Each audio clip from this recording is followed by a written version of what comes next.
तो पुनः आप सभी का स्वागत है अपने YouTube channel Nitish zone BSc में। जैसा कि आप सब जानते हैं कि आप सभी का एग्ज़ाम काफ़ी नज़दीक आ गई है, इसलिए हम आज आपके सामने ऐसे 40 ऑब्जेक्टिव प्रश्न लेकर आए हैं आपके सामाजिक विज्ञान के, जो आपके बोर्ड के एग्ज़ाम में काफ़ी बार पूछे जाते हैं। तो अंत तक बने रहिए इस वीडियो में। आप सब के लिए यह वीडियो काफ़ी हेल्पफुल होगी। और बिना समय गवाए चलते हैं उन प्रश्नों की ओर जो आपके बोर्ड के एग्जाम में डायरेक्ट पूछे जाते हैं। तो देखते हैं पहला प्रश्न कहता है, इनमें से कौन सी प्राथमिक ऊर्जा नहीं है। आप सब जानते हैं इनमें से प्राथमिक ऊर्जा जो है वह विद्युत नहीं है। सी ऑप्शन इसका करेक्ट हो जाएगा। अब चलते हैं दूसरे प्रश्न की ओर। दूसरा प्रश्न कहता है, नरेगा के अंतर्गत ग्रामीण मजदूरों को साल में कम से कम कितने दिनों के लिए रोजगार देने की व्यवस्था है। आप सब जानते हैं नरेगा के अंतर्गत 100 दिनों के लिए मजदूरों को रोजगार देने की व्यवस्था है। ये ऑप्शन इसका करेक्ट हो जाएगा।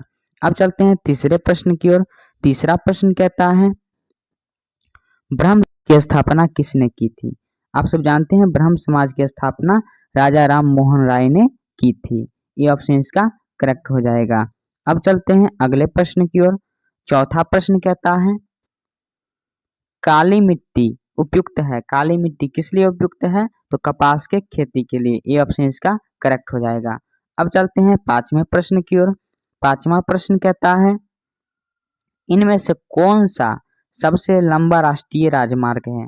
आप सब जानते हैं इनमें से जो है राजमार्ग संख्या 7 जो है वो सबसे लंबा राष्ट्रीय राजमार्ग है, इसलिए इसका डी ऑप्शन करेक्ट हो जाएगा। अब चलते हैं छठे प्रश्न की ओर। छठा प्रश्न कहता है, पित्तल बनाया जाता है। पित्तल किस चीज से बनाया जाता है, तो तांबा और जस्ता से। सी ऑप्शन इसका करेक्ट हो जाएगा। अब चलते हैं सातवें प्रश्न की ओर। सातवां प्रश्न कहता है, गांधी जी ने साबरमती आश्रम की स्थापना किस वर्ष की थी। तो साबरमती आश्रम की स्थापना किस वर्ष किए थे, तो 1915 ईस्वी में किए थे। सी ऑप्शन इसका करेक्ट हो जाएगा। अब चलते हैं अगले प्रश्न की ओर। आठवां प्रश्न कहता है, इनमें से कौन सी प्राकृतिक आपदा नहीं है। आप सब जानते हैं ये सब जितने हैं सो प्राकृतिक आपदा है, इसलिए इसका जो करेक्ट आंसर हो जाएगा वह आतंकवाद करेक्ट हो जाएगा, क्योंकि यह जो है वह मानव निर्मित आपदा है। ए ऑप्शन इसका करेक्ट हो जाएगा। अब चलते हैं नौवें प्रश्न की ओर। नौवां प्रश्न कहता है, यंग यूरोप का संस्थापक कौन था। यंग यूरोप का संस्थापक कौन था, तो मेजनी था। ये ऑप्शन इसका करेक्ट हो जाएगा। हम टोटल 40 प्रश्न देखेंगे जो कि आपके बोर्ड के एग्जाम में काफ़ी बार पूछे जाते हैं। तो अंत तक बने रहिए इस वीडियो में। यदि आप सब चैनल को सब्सक्राइब नहीं किए हैं तो Nitish zone BSc YouTube channel को सब्सक्राइब कर लीजिए और साथ में बेल आइकन जरूर प्रेस कर दीजिएगा। अब चलते हैं 10वें प्रश्न की ओर। 10वां प्रश्न कहता है, दाल किस पौष्टिक अंश का स्रोत है। दाल किस पौष्टिक अंश का स्रोत है, तो प्रोटीन है। बी ऑप्शन इसका करेक्ट हो जाएगा। अब चलते हैं 11वें प्रश्न की ओर। 11वां प्रश्न कहता है, ग्राम कचहरी का प्रधान कौन होता है। ग्राम कचहरी का प्रधान कौन होता है, तो सरपंच। बी ऑप्शन इसका करेक्ट हो जाएगा। अब चलते हैं 12वें प्रश्न की ओर। 12वां प्रश्न कहता है, भारत में कितने राष्ट्रीयकृत बैंक है। तो भारत में कितने राष्ट्रीयकृत बैंक है, इसका करेक्ट आंसर हो जाएगा 27। डी ऑप्शन करेक्ट हो जाएगा। अब चलते हैं 13वें प्रश्न की ओर। 13वां प्रश्न कहता है, 16वीं लोकसभा में महिला सदस्यों की संख्या कितनी है। तो 16वीं लोकसभा में महिला सदस्यों की संख्या जो है वह 61 है। ये ऑप्शन इसका करेक्ट हो जाएगा। अब चलते हैं अगले प्रश्न की ओर। 14वां प्रश्न कहता है, पटना में गोलघर किस उद्देश्य से बनाया गया था। पटना में गोलघर किस उद्देश्य से बनाया गया था, अनाज रखने के लिए। सी ऑप्शन इसका करेक्ट हो जाएगा।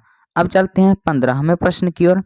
15वां प्रश्न कहता है, मानव पूंजी के प्रमुख घटक हैं। मानव पूंजी के कौन कौन से घटक हैं, तो इनमें से सभी, अर्थात ज्ञान, अनुभव और कौशल, ये सभी जो है मानव पूंजी के घटक है, इसलिए इसका डी ऑप्शन करेक्ट हो जाएगा।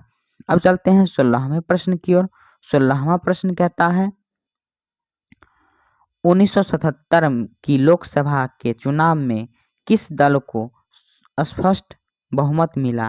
तो किस दल को स्पष्ट बहुमत मिला था, तो जनता पार्टी। इसका करेक्ट आंसर हो जाएगा बी। अब चलते हैं अगले प्रश्न। 17वां प्रश्न कहता है, भारत में योजना आयोग का गठन कब किया गया था? भारत में योजना आयोग का गठन कब किया गया था? 15 मार्च 1950 ईस्वी को। ये ऑप्शन इसका करेक्ट हो जाएगा। अब चलते हैं 18वें प्रश्न की ओर। 18वां प्रश्न कहता है भारतीय राष्ट्रीय कांग्रेस की स्थापना कब हुई थी? भारतीय राष्ट्रीय कांग्रेस की स्थापना 1850 ईस्वी को हुई थी। ये ऑप्शन इसका करेक्ट हो जाएगा। अब चलते हैं अगले प्रश्न की ओर। 19वां प्रश्न कहता है नेपा नगर प्रसिद्ध है। नेपा नगर किस लिए प्रसिद्ध है? तो आप सब जानते हैं अखबारी कागज के लिए प्रसिद्ध है। सी ऑप्शन इसका करेक्ट हो जाएगा। अब चलते हैं अगले प्रश्न की ओर। 20वां प्रश्न कहता है हिंदुस्तान रिव्यू का प्रकाशन किसने आरंभ किया? हिंदुस्तान रिव्यू का प्रकाशन किसने आरंभ किया था? डॉक्टर सचिदानंद सिन्हा ने। डी ऑप्शन इसका करेक्ट हो जाएगा। अब चलते हैं अगले प्रश्न की ओर। 21वां प्रश्न कहता है सर्वाधिक वर्षा होती है। सर्वाधिक वर्षा कहाँ होती है? तो मानसिनराम मेघालय में होती है। डी ऑप्शन इसका करेक्ट हो जाएगा। अब चलते हैं 22वें प्रश्न की ओर। 22वां प्रश्न कहता है नोबेल पुरस्कार से सम्मानित बांग्लादेशी अर्थशास्त्री हैं। नोबेल पुरस्कार से सम्मानित बांग्लादेशी अर्थशास्त्री कौन है? तो professor Mohammad Yunus. C option सही हो जाएगा इसका। अब चलते हैं 23वें प्रश्न की ओर। 23वां प्रश्न कहता है अंतर्राष्ट्रीय श्रमिक संगठन की स्थापना किस वर्ष हुई थी? अंतर्राष्ट्रीय श्रमिक संगठन की स्थापना 1919 ईस्वी को हुई थी। बी ऑप्शन इसका करेक्ट हो जाएगा। अब चलते हैं अगले प्रश्न की ओर।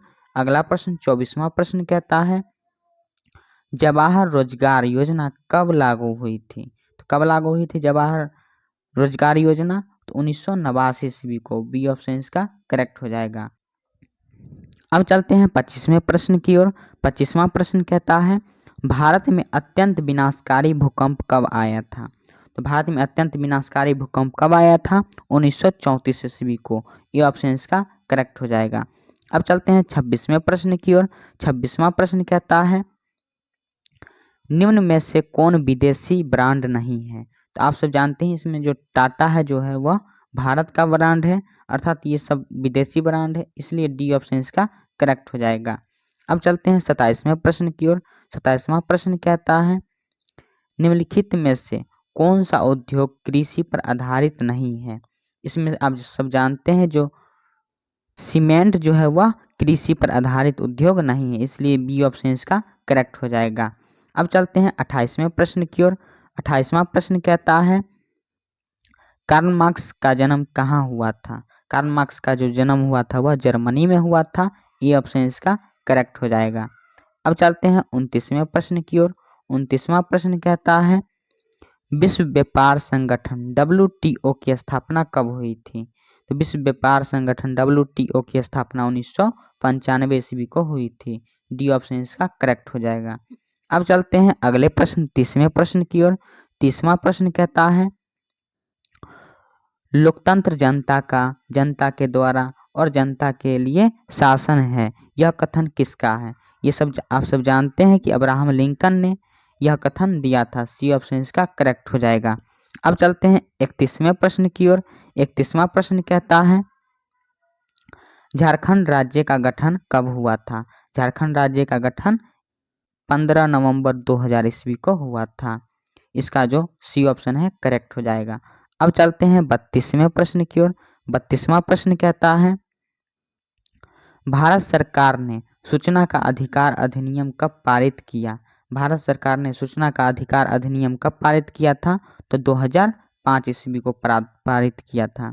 बी ऑप्शन इसका करेक्ट हो जाएगा।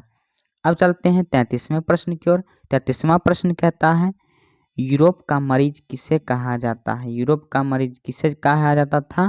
तो इसका जो सही आंसर हो जाएगा वह तुर्की को। ये ऑप्शन इसका करेक्ट हो जाएगा। अब चलते हैं अगले प्रश्न की ओर।